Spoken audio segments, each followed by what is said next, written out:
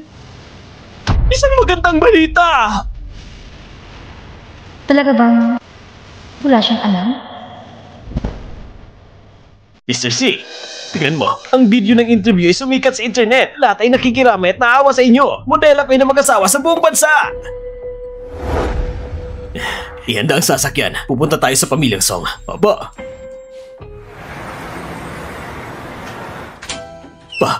Pa.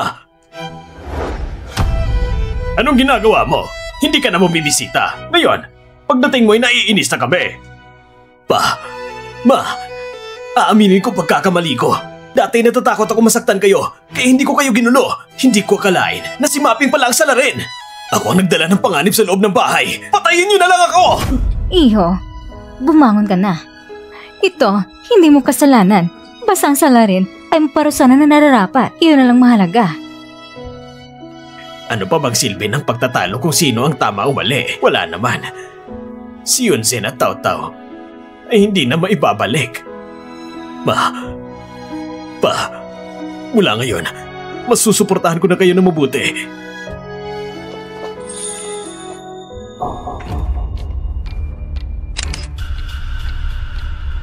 Mr. C, ayos na!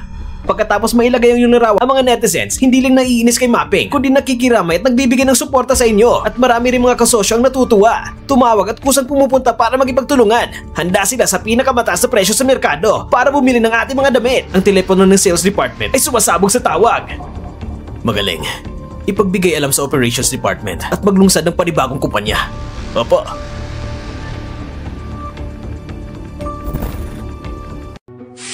Kuya, Yunsong, bakit ka nandito? Umupo ka muna. Kuya, napag-isipan ko na may kakaiba sa pangyayaring ito. Nagtago si Mapping ng 1 taon. Bakit ngayon pala siya lumabas para umamin? Marahil dahil si Yunho ay patuloy nagsisiyasat sa kaso doon. Natakot siya dahil may konsensya siya. Kuya, alamin mo na tungkol sa pamilya niya. Sige. Uuwi muna ako. Kapag may balita, paalam mo agad sa akin. Teka. May isang bagay ko na gustong sabihin sa'yo. Simula nang harapin ni si Baifeng ang mga magulang natin, palagi silang ginagampalan ng mga reporter na ospital na si Mama dahil sa galit. Malinaw na palabas lang ng ginagawa ni si Baifeng. Pinagsamantala niyang mga magulang natin. Hindi pwede. Pupunta ko parating na si Mama at Papa.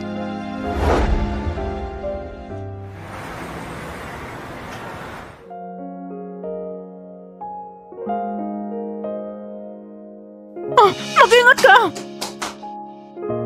Salamat. Yunzen? Ikaw ba si Yunzen? Dumating ka para makita si Mama.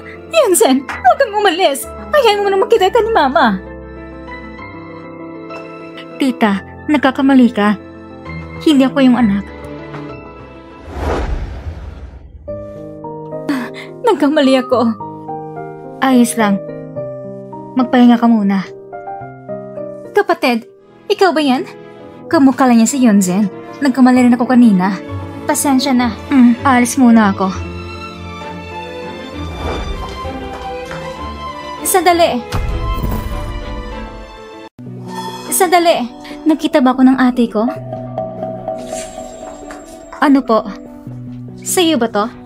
Reporter ka rin pala na nag-i-interview. Bibigyan ko kayo ng babala. Huwag niyo na istrobe ng pamilya ko o papahabayan ko ang inyong pananagutan sa batas. Pasensya na, hindi na ako babalik. Alagaan mo na lang si tita. Sandali! Sabi ng mama ko, ikaw ang tumulang sa kanya. Pasensya na. Nagkamali ako sa'yo. Pwede ba tayo magpalitan ng number? Sobrang gusto ka ng mama ko. Kung maaari sa susunod, pwede ka ba pumunta paminsan-minsan para makita siya? Sige.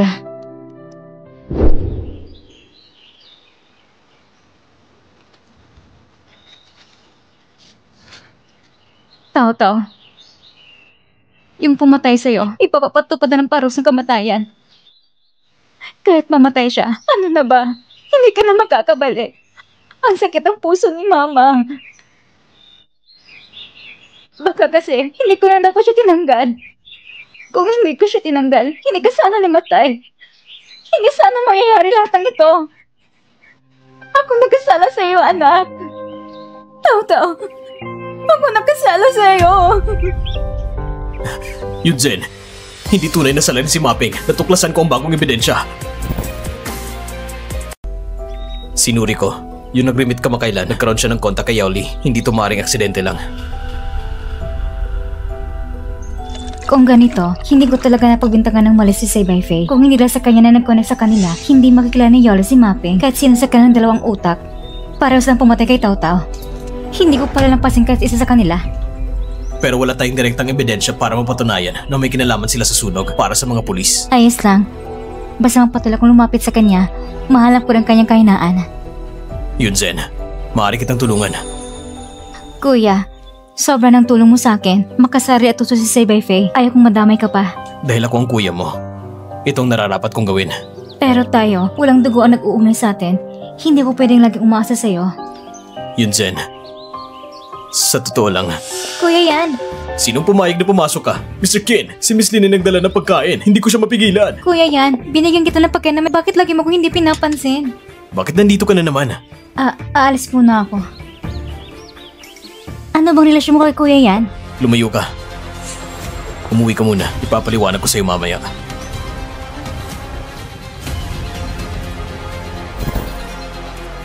Bye, Faye. Salamat sa pinaghirapan mo. Uminom ka ng kape. Magpahinga ka muna. Tamang-tamang dating mo. Gamitin mo ang Weibo ko. Mag-post ka ng anunsyo at sabihin mo na nahuli na at napanagot na ang salarin. At gusto ko sa libingan, magdaos ng isang pamamaalam. Kung nais ng mga fans, sana magdala sila ng isang puting bulaklak para ibigay sa kanila. Isang taon na nakalipas, bakit ka pa gagastos para sa memorial? Hindi ka pa ba nakakamove on doon sa mag-ina? Akala mo ba talaga para alalahanin ko sila? Ang totoo, para patuloy na tumaas ang atensyon ng kasong ito. Para kumita pa tayo ng mas malaki. Ganon pala. Talagang matalino ka. Nahuli na ang salarin. Nakita niyo ba to? Nakikita niyo ba to? Ang araw na ito, matagal ko nang hinihintay. Senyon, Tao, bakit niyo ko iniwang mag-isa sa mundong ito? Laban lang! Mamuhay ka ng mabuti! Ang masamang yaya, naparusahan na. Dapat lang sa impyerno siya mapunta. Kulang pang death penalty sa kanya. Mr. C, laban lang. Mamuhay ka ng mabuti para sa kanila. Maraming salamat sa pagpunta niyo ngayon. Ang nais ko, naipin niyo sa itaas ang lahat ng social accounts ko. Una, para sabay nating alalahanin ang aking mag-ina. Pangalawa, para maudyakan ko, para tulungan ng mga biktima na tulad ng aking asawa at anak. Pwede ba? Oo! Pwede! Bilang pasasalamat sa lipunan, napagpasyahan ko na sa pangalan ng aking asawa at anak, magbibigay ko ng pondo para magpatayo ng paaralan. Sana lahat, susuportahan niyo ako! Suporta kami! Suporta kami! Suporta kami! Suporta kami! Sana lahat, Susuportahan niyo ako! Suporta kami! Suporta kami! Suporta kami! Ang basta na si Faye. Pumunta ba siya para gulo si Tao-Tao? Ginamit niyang pangalan namin ni Tao-Tao para lilangan ang lahat. Ang sama ng loob niya. Kung ganun, huwag mo na yung pansinin. Nakakasakit lang yan sa'yo. Tungkol naman kay Shibay Faye, hayaan mo muna siya magyabang. Pag nakuha na natin ang matibay na ebidensya, doon na siya mapapahamak. Tama. Gagawin ko na tara pagsisihan niya. Masyadong magulong emosyon mo ngayon. Hindi ka pa dapat humarap kay Shibay Faye. Kapag may napansin siya, delikado ka. Pero kailangan may gawin ako. Kung hindi ko maharap si Tao-Tao. Sige, ano man ang mangyari, nandito lang ako sa tabi mo. Sabay nating ilantad lahat ng kasalanan ni Shibay Faye. Faye, matalino ka talaga. Ngayon, may dahilan na para sa donasyon, ang perang galing sa mga tao, otomatikong mapupunta sa bulsa natin.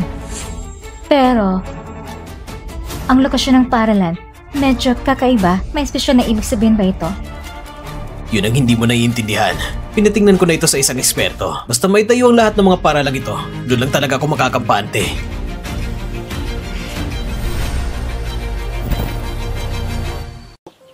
Tao-Tao, nandito si Mama para makita ka. Huwag kang mag-alala.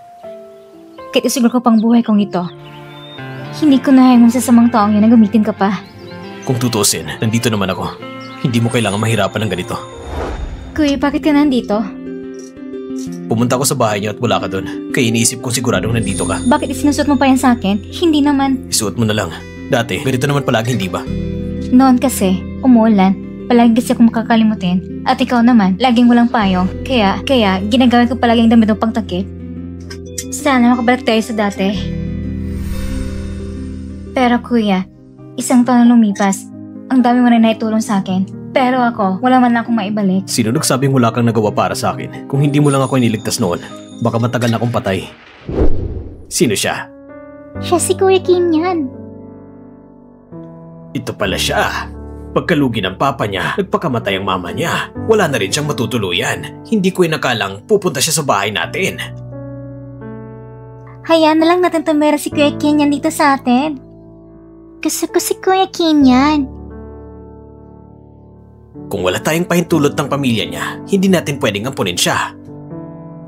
Gawin na lang natin ang foster care. Yay! Kuya Kim yan! Pwede ka na tumira sa bahay namin! Kaya mula noon, napagpasya ko na sa puso ko na poprotektahan kita habang buhay. Oo nga pala kuya. Kapag pumupunta ko para hanapin ka, palagi kong nasasalubong yung si Miss Lynn. Ano bang relasyon ninyo? Huwag ka magkamali sa amin dalawa. Ako at siya, nakakilala kami sa racetrack. Kaibigan ko ang kuya niya, may ilang negosyo rin kami. Nang makita niyang natalo ko ang kuya niya sa karera, kumapit na siya sa akin. Pero kuya, medyo may edad ka na rin. Dapat maghanap ko na ng girlfriend.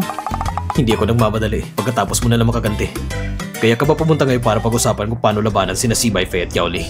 Kung gusto mong gumanti sa kanila, pwede mong simulan sa pagwasak ng relasyon nila. Ganun din ang iniisip ko.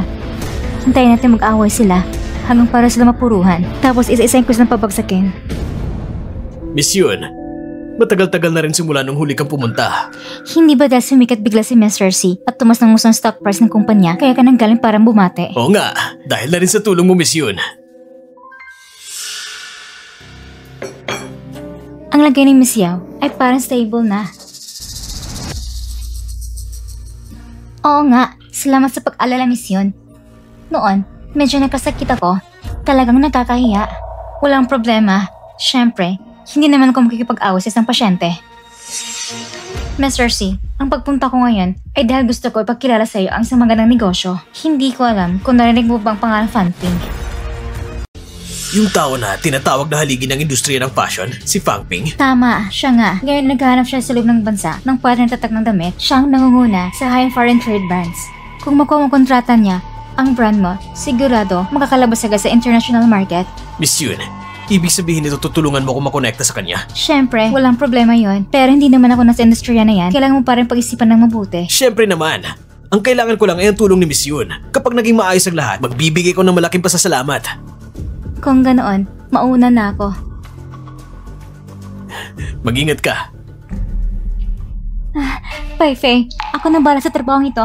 Gagawin ko ito ng maayos. Si Yunsen na babaeng yun, hindi ba isa lang siyang magandang mukha na may konting connection? Ipapakita ko kay Baifei kung sino ba talagang pinakamalaga sa kanya. Sige. Ang kontratang ito, ipagkakatiwala ko sa'yo. Pero wag na wag mong sisirain ito. Relax, kaya ko to. Sigurado mong kukuha ang kasunduan.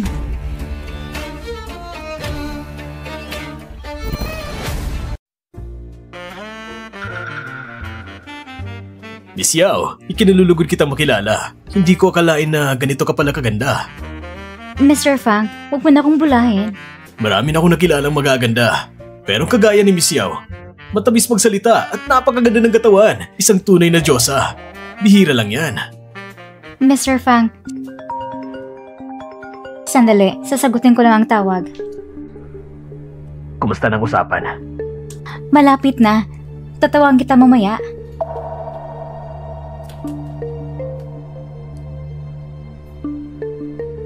Chinecheck ka ba? Ng boss mo o asawa mo? Siyempre, boss ko. Mr. Fang, sa mga papuri mo, nakalimutan ko to ang totoong pakay ko. Ngayon, pag-usapan natin ang kontrata. Bakit hindi mamayang gabi na lang? Pag-usapan natin na mas detalyado.